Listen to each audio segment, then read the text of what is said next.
नमस्कार, आप देख रहे हैं हार्ट टॉक भारत। मैं हूं दिवाकर विक्रम सिंह। जाने माने defence expert colonel Virendra Sai sir प्रतिदिन की तरह हार्ट टॉक भारत पर जुड़े हुए हैं और आज एक और बहुत मशहूर मेहमान हमारे साथ, जो कि नक्सलवाद और आतंकवाद जिस मुद्दे पर हम चर्चा करने जा रहे हैं वो जुड़े हुए हैं एक्स डीजी उत्तर प्रदेश श्री सुलखान सिंह जी। और दोनों अपने क्षेत्र में महारत हासिल रखते हैं। एक डिफेंस एक्सपर्ट के तौर पर और आंतरिक सुरक्षा में दोनों की अपनी पकड़ है। आज देश जिस समस्या से गुजर रहा है, इस पर वर्तमान परिस्थिति में जो हम सफलता या जिस सफलता की ओर हम बढ़ रहे हैं, उन दोनों के मूल्यांकन पर दोनों की राय और बेबाक टिप्पणियों से हम आपको रूबरू कराने जा रहे हैं।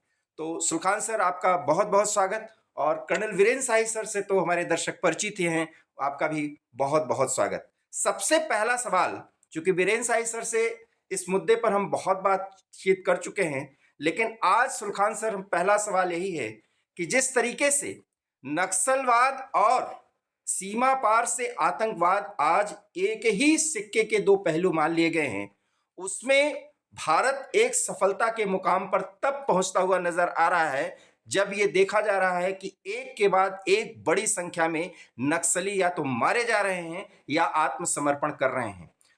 हिडमा के मारे जाने के बाद, प्राइम नक्सली कमांडर हिडमा के मारे जाने के बाद दंतेवाड़ा और अबूझमाड़ में आज बड़ी घटना हुई जब 37 आतंकियों ने, जिन पर 65 लाख का इनाम था, उन्होंने आत्मसमर्पण कर दिया। लगता तो यही है कि मार्च 2026 का डेडलाइन जो गृह मंत्री ने दिया है, क्या उस ओर हम सफलता की तरफ आगे बढ़ रहे हैं?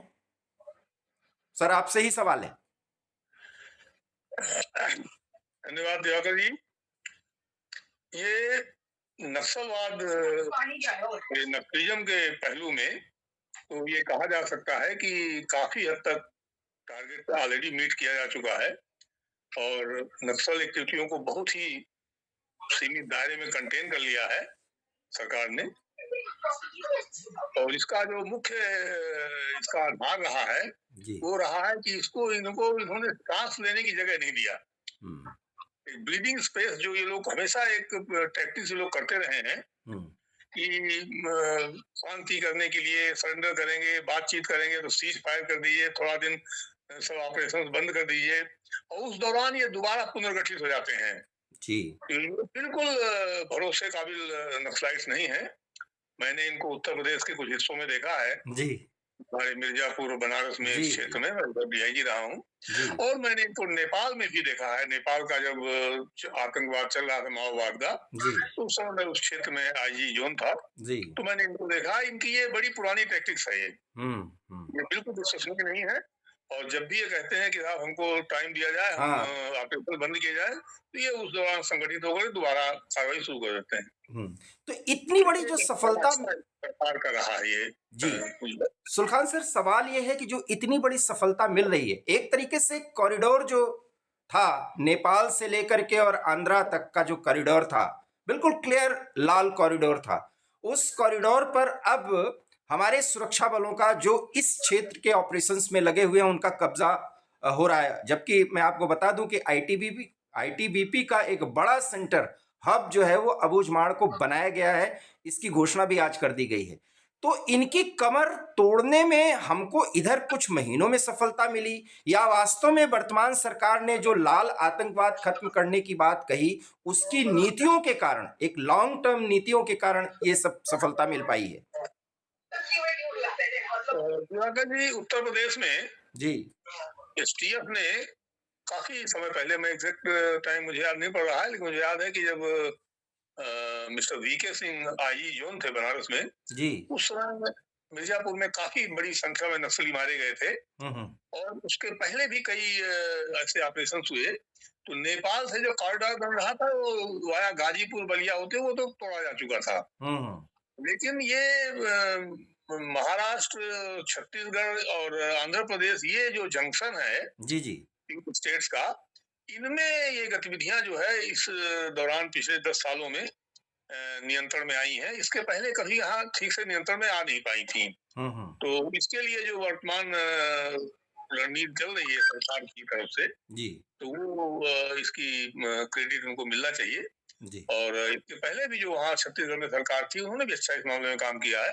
जी तो पुलिस को जब इसमें सही तरीके से काम करने की आज़ादी दी जाती है और संसाधन और समर्थन मिलता है, तो उसमें कामयाबी मिलती है। जी जी जी और सौभाग्य है कि ये झारखंड क्षेत्र में हम्म, तो काफ़ी अच्छा कंट्रोल पहले से भी था और अब तो इस समय काफ़ी शांत है बिल्कुल। जी जी तो ये जो ट्राई जंक्शन है आंध्र प्रदेश, छत्तीसगढ़ और महाराष्ट्र का, जी इसमें जो सफलता ये मिली है, हम्म। ये मुझे उम्मीद है निर्णायक साबित होगी। बहुत अहम सवाल, कई सवाल अभी आपसे इस पर हम करेंगे सर। एक बार फिर हम कर्नल वीरेंद्र शाही सर की ओर रुख करते हैं, जो सर जम्मू में ही रहते हैं, फ्रंट पर ही रहते हैं रिटायरमेंट के बाद, और अपने 40 साल के सेवा में कई युद्धों को लड़ने का और एक डिफेंस स्ट्रेटेजिस्ट के रूप में कर्नल शाही सर माने जाते हैं। कर्नल सर, बीएसएफ की भी एक घोषणा है कि 70 लॉन्च पैड जो बिल्कुल एलओसी पर कह सकते हैं आप, और बिल्कुल पीओजेके से सटे हुए एरिया में थे, जो बस एंट्री करते थे, एंट्री पॉइंट पर थे, वो सब पाकिस्तान ने काफी पीछे खींच लिया है। ये डर कि ऑपरेशन सिंदूर कहीं भारत शुरू न कर दे, और आप तो मानते हैं कि ऑपरेशन सिंदूर पार्ट 2 शुरू है। इसके मायने और मतलब क्या हैं? डीआईजी, माफ करिएगा जी, डीआईजी और आईजी रेंज को बाकायदा प्रेस कॉन्फ्रेंस करके इसकी जानकारी देनी पड़ी। ये एक बहुत रेलेवेंट है, ये दो खबरें, जिस तरीके से नक्सलियों पर और जिस तरीके से आतंकियों के लॉन्च पैड्स पर हमारे खौफ या हमारा जो डर है सुरक्षा का, वो बैठता जा रहा है। बिरुन सही सर। दिवाकर जी, ये जो लॉन्च पैड थे, इनको पीछे हटाना तो मेरे ख्याल ये ऑफ सिंदूर 1, जी जब हमने उनके 9 ठिकानों को तबाह किया सेना ने, उसी समय इन्होंने शुरू कर दिया था। हालांकि उनको रिपेयर और कंस्ट्रक्शन वर्क जारी था, शुरू करा दिया था, जी शायद रिहायशी तौर पर इस्तेमाल करने के लिए, पर टेक्निकली लॉन्चिंग पैड ये बहुत पीछे ले गए थे। और कई बार जगह उन्होंने उनको आबादी वाले जगहों में लगाया। सर, ये सूचना भी आ रही है, मैं आपको जानकारी दूं, जफरवाल कोई क्षेत्र है, आप तो बेहतर तरीके से जानते होंगे, और सियालकोट, इसके इर्द गिर्द और इसके भी पीछे वो लॉन्च पैड्स बाकायदा ले जाए गए हैं। ये बीएसएफ की अपनी इंटरनल सूचना है, जिसको बाकायदा प्रेस कॉन्फ्रेंस में बताया गया। जी सर। ये वही ढर्रा अपना रहे हैं जो कि गाजा में हुआ था।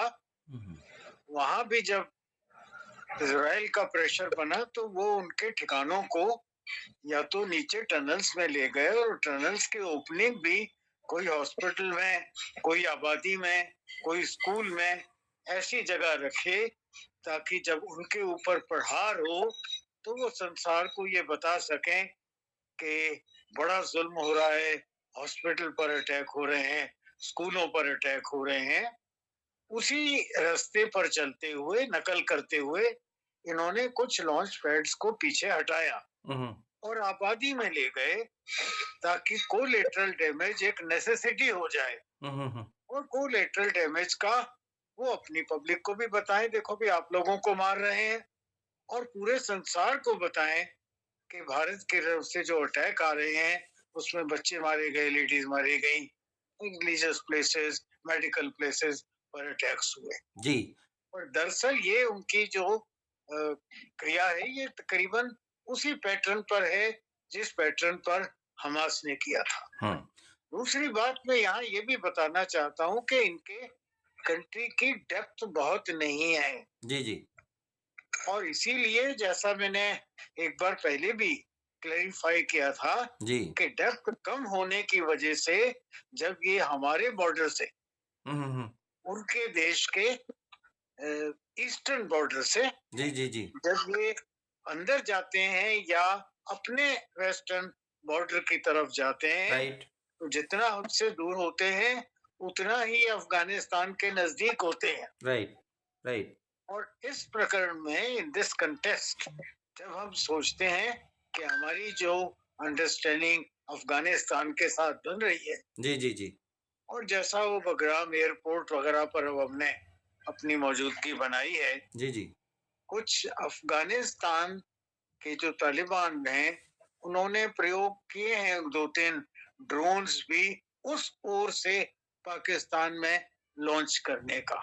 बिल्कुल, मैं यहाँ आपको खैर की रोकूंगा। बात कब तक खैर बनाएगी बिल्कुल कि इधर से भागेंगे तो उधर से पकड़े जाएंगे। बिल्कुल, ये टू फ्रंट वॉर बहुत, मैं यहीं पे आपको रोकूंगा क्योंकि आगे इसी से जुड़ा हुआ सवाल सुल्खान सर से है। सर, टू फ्रंट वॉर लड़ रहे हैं हम। पाकिस्तान हमको बांग्लादेश और अपने जरिए घेर रहा है, और उधर अफगानिस्तान और भारत जो ये एक्स्टैब्लिश हो चुका है कि पाकिस्तान को बुरी तरीके से सबक सिखाने में लगे हुए हैं।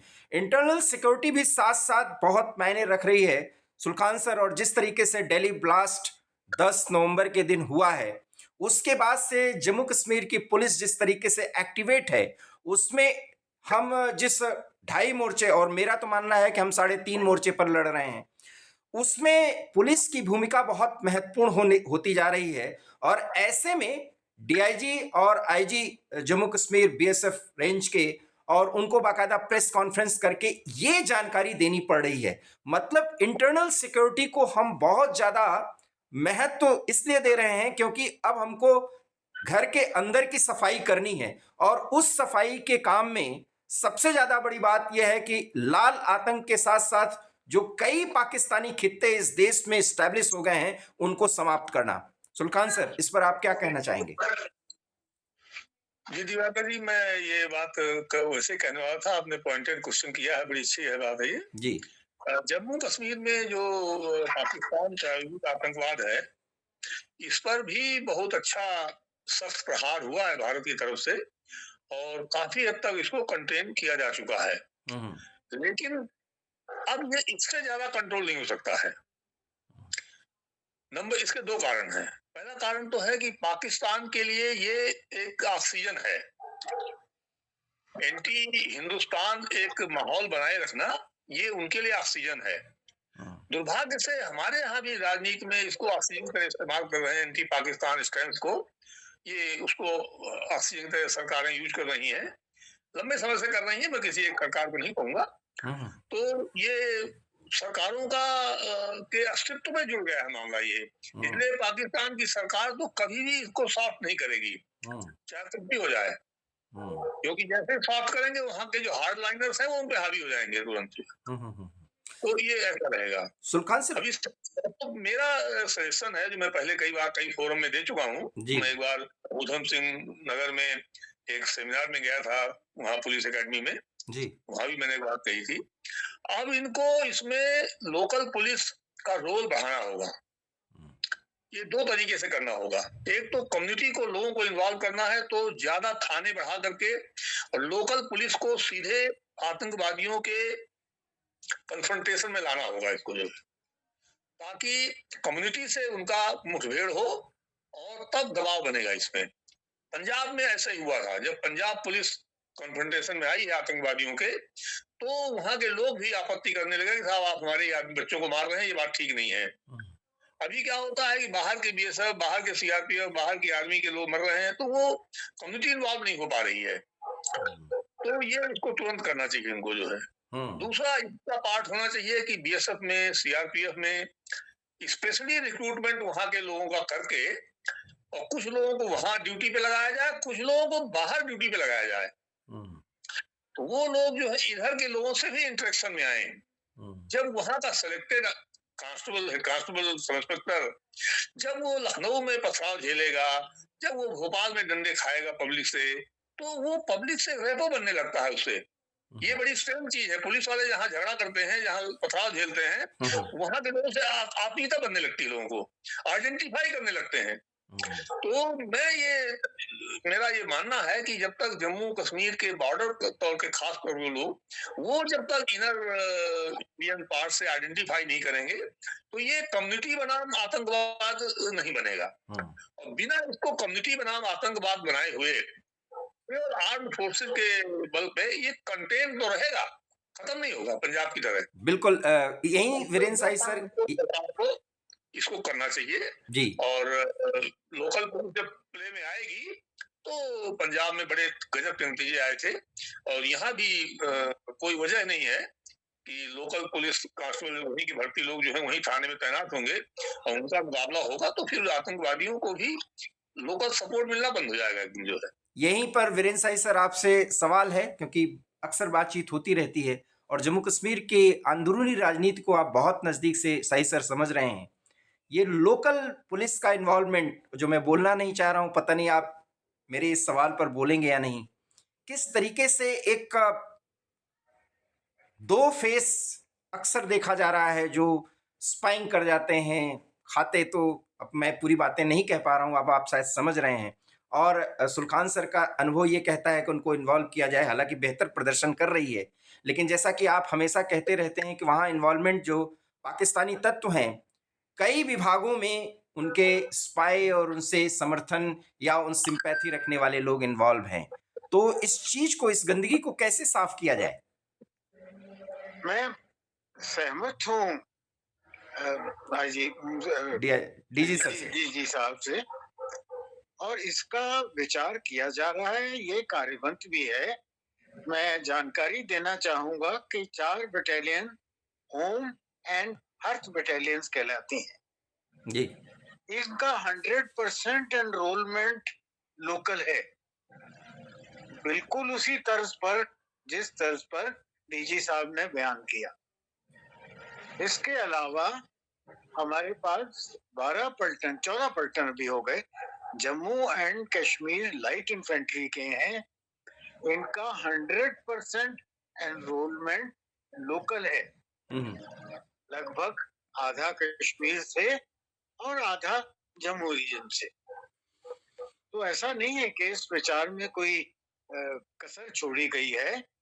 उसके अलावा जो राष्ट्रीय राइफल्स की बटालियंस हैं, ये इंडियन आर्मी की अलग अलग इन्फेंट्रीज में से निकाल कर बनाई गई हैं, और वो राष्ट्रीय राइफल्स जो इन सेंसिटिव इलाकों में हैं, उनके ट्रूप्स में भी लोकल ट्रूप्स का पर्याप्त मात्रा में मिश्रण है, जो बहुत बढ़िया गाइड्स का काम करते हैं, इंफॉर्मेशन का काम करते हैं, और सहायता में हर रूप से ऑपरेशंस में शामिल होते हैं। तो इसके बारे में सरकार ने काफी विचार किया है, और जो हमारा जॉइंट ऑपरेशन सेंटर है, पुलिस, सीआरपीएफ, बीएसएफ और सिक्योरिटी फोर्सेस, पैरामिलिट्री फोर्सेस, जब ये जॉइंट प्लानिंग में बैठते हैं जॉइंट सेंटर में, तो इन चीजों का विचार किया जाता है कि ऑपरेशन किस जगह हो रहा है और वहां कितनी मिकदार में कितना लोकल एलिमेंट ट्रूप्स में होना चाहिए, और उसको कार्यवंत किया जाता है। प्रॉब्लम इससे ज्यादा बड़ी जो जे.एंड.के की है, जहां तक मैं उसको 2 भाग में बताऊंगा। लोकल, ये दुख की बात है कि लोकल रिलीजियस लीडर्स किसी भी रिलीजन के, लोकल पॉलिटिकल लीडर्स किसी भी पार्टी के, पर्याप्त रूप से इस मिनेस के खिलाफ खड़े होकर बातचीत नहीं करते। पॉलिटिकल लीडर्स, रिलीजियस लीडर्स को गांव-गांव जाकर लोगों को कहना चाहिए कि अब तो यार 370 नहीं रहा, मेन धारा में शामिल हो जाओ। आपने 40-50 साल, और जब से ये दहशतगर्दी शुरू हुई 2000 से, ये 25-26 साल आपने अपने बच्चों को बर्बाद किया, अपने घरों को बर्बाद किया, जाने खोई, अब तक कुछ अचीव नहीं हुआ, आगे भी नहीं होगा। ये आवाज हर पूजा की जगह से उभरनी चाहिए, ये आवाज हर ग्रंथी, हर मौलवी, हर पंडित के मुंह से धर्मस्थलों पर निकलनी चाहिए, ये आवाज हर पॉलिटिकल पार्टी की पॉलिटिकल गैदरिंग में निकलनी चाहिए, ये आवाज हर स्कूल में, हर मदरसे में निकलनी चाहिए, ये आवाज 15 अगस्त, मैं समझ गया सर, 26 जनवरी तक सीमित नहीं। जी मैं सर, ये आवाज रोजमर्रा की आवाज होनी चाहिए। जी सर, मैं इसी भाग्य से ऐसा नहीं हो रहा है। सुल्तान सर, यही एक सवाल था, और मैं शायद कर्नल सर के मुंह से ही कहलवाना चाह रहा था, जो जम्मू कश्मीर की वास्तविक समस्या है, अर्थात एक पैन इस्लामिक फोर्सेस वहां पर इतनी प्रभावी हैं कि किसी भी इंस्टीट्यूशन को वो अपने दायरे में लेकर के उसे रेडिकलाइज्ड कर देती हैं, जिसमें हम 75 साल हो गए हम वहां कुछ कर नहीं पा रहे हैं,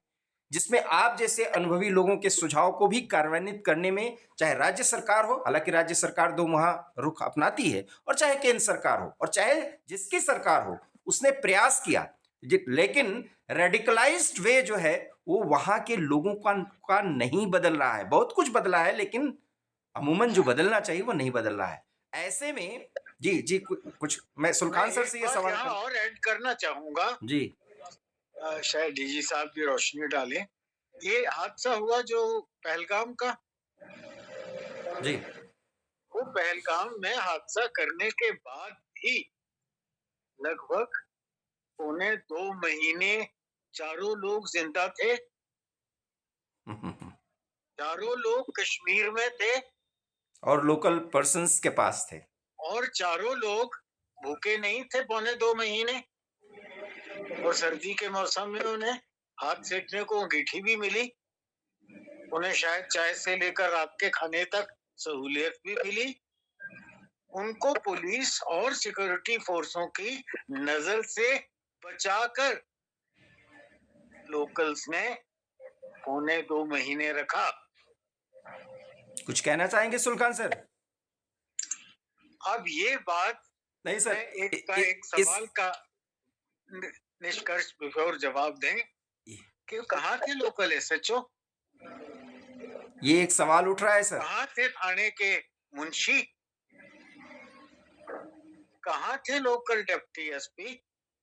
मुझे तो पुलिस के वो दिन याद हैं कि एक जेब कतरे ने दिल्ली में चौड़ी बाजार में जेब काटी और वो तुर्कमान दरवाजे का एसएचओ कहता है कि अच्छा कहाँ हुआ, कितने बजे हुआ, ये 5 लोग पकड़ लो। पता चला जी 5 में से 2 तो यहाँ है नहीं, बाकी 3 पकड़ लो।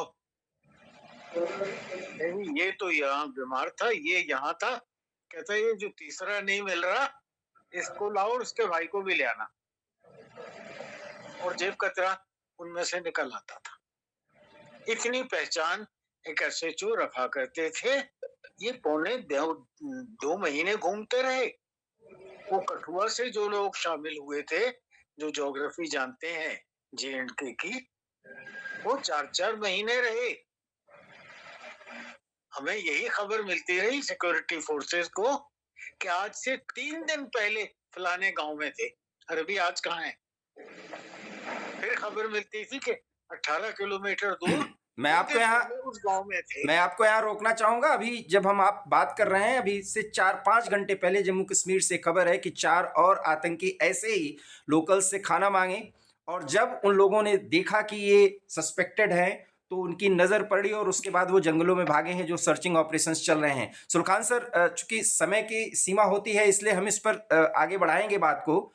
ये एक समस्या है, तमाम प्रयोगों के बावजूद भी एक जो धर्म से जुड़ा आतंकवाद है उस पर लगाम नहीं कसी जा रही है, और जैसा कि आप कह भी रहे हैं कि एक सीमा के बाद हम उसको पूरा खत्म नहीं कर सकते।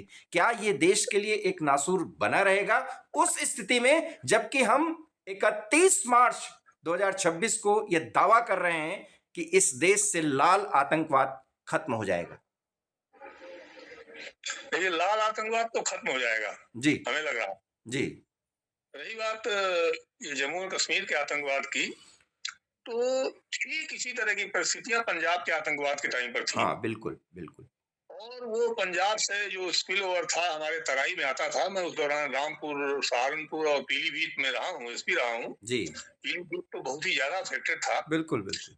और बड़ी बड़ी घटनाएं हुई हैं, जो जम्मू कश्मीर घटनाओं से भी बड़ी घटनाएं वहां हुई हैं। एक घटना में 72 आदमी मारे गए थे हमारे टाइम में, रुद्रपुर में दशहरे के दिन मेले में बम ब्लास्ट किया था इन लोगों ने। हमारा एक पुलिस का ट्रक उड़ा दिया है इन्होंने, तो उसमें पूरा लगभग थाना ही खत्म हो गया था, प्लस सेक्शन पीएसी। तो ये घटनाएं सब हुई हैं। और ये गुरुद्वारों में रहते थे, लोगों के घरों में जाते थे, खाना खाते थे, बने रहते थे, कोई बताता नहीं था। और वहां भी लोग तरह तरह की शक करने लगते थे कि साहब ये सिखों के कारण हो रहा है, सिख कर रहे हैं, फलाने कर रहे हैं। ये ऐसा होता है जब आतंकवाद होता है तो जो जीत रहा होता है लोग उसकी तरफ खड़े हो जाते हैं। यही पंजाब में हो रहा था, यही तराई में हो रहा था। उसके बाद जब हम लोगों ने 91 दिसंबर से जब यूपी पुलिस ने मारना शुरू किया, हम लोग स्ट्रांग हुए, तो पब्लिक वाले हमारी तरफ आ गए। फिर लोग सूचना बता देते थे आकर के।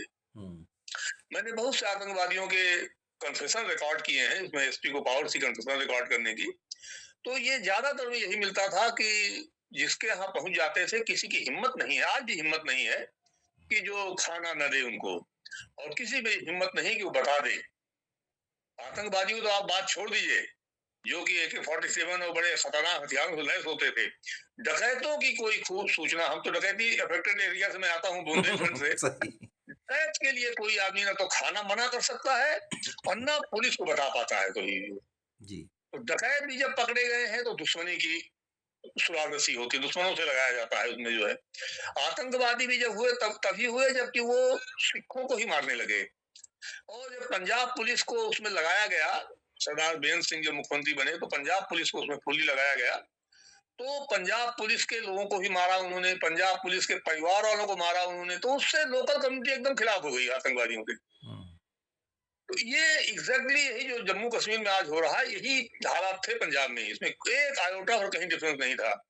और आप उस समय का अखबार देख लें, उस समय सरकार से सब तरफ से ये चॉइस मूव कर गई, ऑप्शन मूव कर दिया गया था कि पंजाब को डिफेंस और फॉरेन अफेयर्स छोड़ करके सारी सुरक्षा दे दी जाए। ये अखबारों तक भी छपा हुआ था, ये इतने खराब हाल हो गए थे।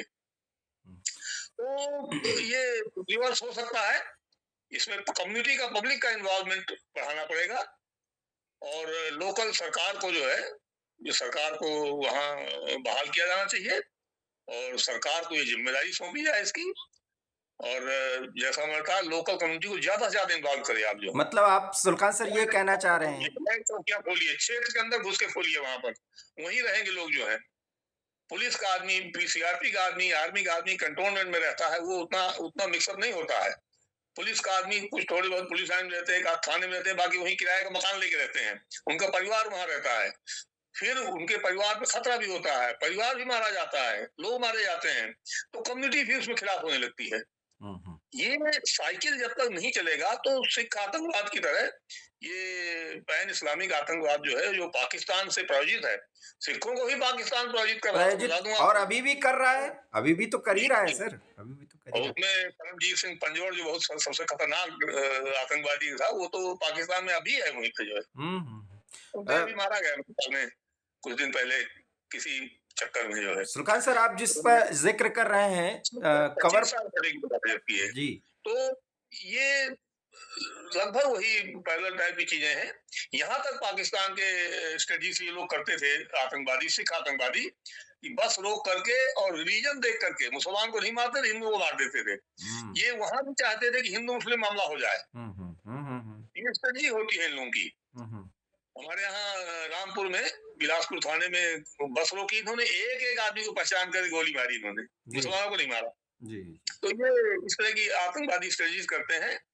और आतंकवाद के क्षेत्र में मैंने देखा है, चाहे नॉर्दर्न आयरलैंड का हो, चाहे और जगहों का हो, बिना लोकल कम्युनिटी को, मैं एक पॉइंट पे कहना चाहूंगा, लोकल कम्युनिटी को इन्वॉल्व करिए। कैसे करना है वही मैंने बताए हैं पॉइंट्स, लेकिन लोकल कम्युनिटी को इन्वॉल्व करेंगे, लोकल कम्युनिटी बनाम आतंकवादी जब तक नहीं होगा ये, तब तक वो सिक्योरिटी फोर्सेस बनाम आतंकवादी कंटेन तो हो सकता है, खत्म नहीं होगा। तो आप ये भी कहना चाह रहे हैं कि लोकल समर्थन मिलना नक्सलियों को बंद हुआ, इसलिए सरकारी फोर्सेस जो है, सरकार का तंत्र, फोर्सेस कहने, तंत्र जो है वो प्रभावी हुआ। नक्सलियों के डर का मामला था, वहां केवल डर का था मामला। सिख आतंकवाद और मुस्लिम आतंकवाद, इसमें दोनों में ये समस्या है जो है। वीरेंद्र साई सर कुछ कहना चाहेंगे, क्योंकि समय की सीमा है जी। जी कुछ कहना चाहिए। पाकिस्तान, ये तो पंजाब की मिसाल, मुझे सौभाग्य मिला दोनों जगह सर्विस करने का, पंजाब की इंसर्जेंसी में भी और J&K में काफी ज्यादा कुछ अंतर है। हालांकि पाकिस्तान की सपोर्ट खालिस्तान के साथ थी, क्वांटिटी बहुत कम थी। यहाँ पर ऑल आउट सपोर्ट है, एक बात। दूसरी बात, एक इतने संबंध हैं J&K में, ऐसे बॉर्डर एरिया में सैकड़ों नहीं हजारों परिवार हैं जिसकी एक बेटी उस तरफ है, उनकी 2 बेटियां इस तरफ हैं। बहुत बड़ी बात कह रहे हैं जी। तो जो उनका आपसी संबंध है, ये इन्फिल्ट्रेशन में होता है। जी जी। वो 8 साल का बच्चा नानी के घर दौड़कर चला जाता है और फासला आधा किलोमीटर, पौना किलोमीटर, गांव के बच्चों को 8-10 साल के, 12 साल के बच्चे को क्या कहता है आधा पौना किलोमीटर दौड़कर जाना। आप करिए जितनी मर्जी सिक्योरिटी करिए, आप हर कदम में बाजू से बाजू पकड़कर तो फौज खड़ी नहीं होगी ना। और उसी का एक चचा उस पुलिस स्टेशन में भी है, जीजा उसका शायद बाजू वाली पोस्ट में है। इन सर्कमस्टांसेस का एक अलग ही सिनेरियो है, और जिसका इलाज मैंने बताया कि सिर्फ ट्रुप्स को चेंज करने में नहीं होगा। ट्रुप्स बहुत बढ़िया है, वफादार हैं, इंक्लूडिंग JKP। हालांकि वहां कोई पकड़े गए हैं लोग जो कि सहायता करते थे टेरर की, बर्खास्त भी किए गए हैं, जेल भी भेजे हैं। एक डिप्टी साहब भी थे, डिप्टी SP, वो अपनी जीप में लेकर जाया करते थे टेररिस्ट को, ताकि वो नाकों नुकों से सलूट लेते हुए निकल जाएं पिछली सीट पर बैठाकर। वो ऐसे केसेस भी हैं, आइसोलेटेड हैं, बहुत कम है। एक इंस्पेक्टर साहब थे जो वो ज्वाइंट फोर्स का जब भी रेड वगैरह जाता था, वो पहले सूचना दे दिया करते थे, पकड़े गए। ऐसे लोग हुए हैं, बहुत एक्सेप्शंस हैं। ज्यादातर फोर्स वफादार है। All communities in JKP, all communities in Jack Light Infantry बहुत वफादार हैं, मुस्तैदी से नौकरी करते हैं। पर जहां आता है लोकल पब्लिक का सवाल, वहां पर जैसा मैंने कहा कि local religious and local political leaders की इन्वॉल्वमेंट जरूरी है। बहुत महत्वपूर्ण बात। चूंकि समय की सीमा है, हम आप दोनों के साथ फिर कभी एक अगले प्रोग्राम में इस पर चर्चा करेंगे।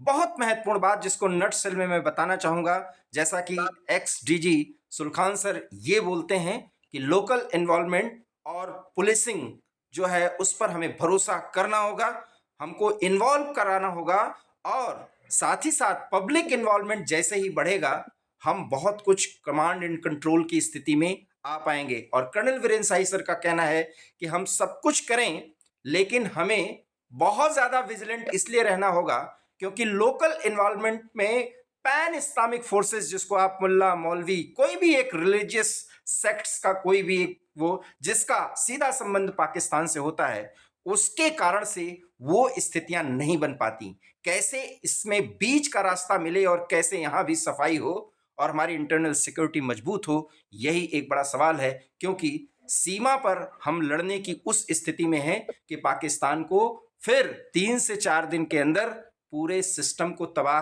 कर सकते हैं। ये दावा हमारे सेना प्रमुख भी कर चुके हैं और एयरफोर्स चीफ्स तो कह रहे हैं कि हमें इंतजार है कि हमें आदेश मिले और ऑपरेशन सिंदूर पार्ट 2 शुरू करें। हालांकि युद्ध किसी भी समस्या का निदान नहीं होता, लेकिन जैसा कि सुलखान सर कह रहे हैं, हमें राजनीति को भी सुचिता और देश के संदर्भ में सोचते हुए आगे बढ़ाना चाहिए। हमें सस्ती लोकप्रियता के लिए किन्हीं मुद्दों का सांप्रदायिकीकरण नहीं करना चाहिए। सुलखान सर इसके लिए भी माने जाते हैं, बहुत बेबाक राय रखते हैं। और कर्नल वीरेंद्र शाही सर अपने अनुभव से भी जो बातें बता रहे हैं उसमें भी बहुत दम है। इन दोनों महानुभावों के साथ हम आगे भी किसी और समय पर चर्चा करेंगे, लेकिन समय की सीमा है। आपको इनके विचार कैसे लगे इस पर कमेंट कीजिए, अपनी राय दीजिए। और हमारा ये वीडियो पसंद आया हो तो प्लीज़ इसे लाइक कीजिए, शेयर कीजिए। और हमारे चैनल हार्ट टॉक भारत को अगर आपने सब्सक्राइब नहीं किया है तो प्लीज़ से सब्सक्राइब कर लीजिए। आप दोनों का बहुत बहुत धन्यवाद। नमस्कार। धन्यवाद। Thank you.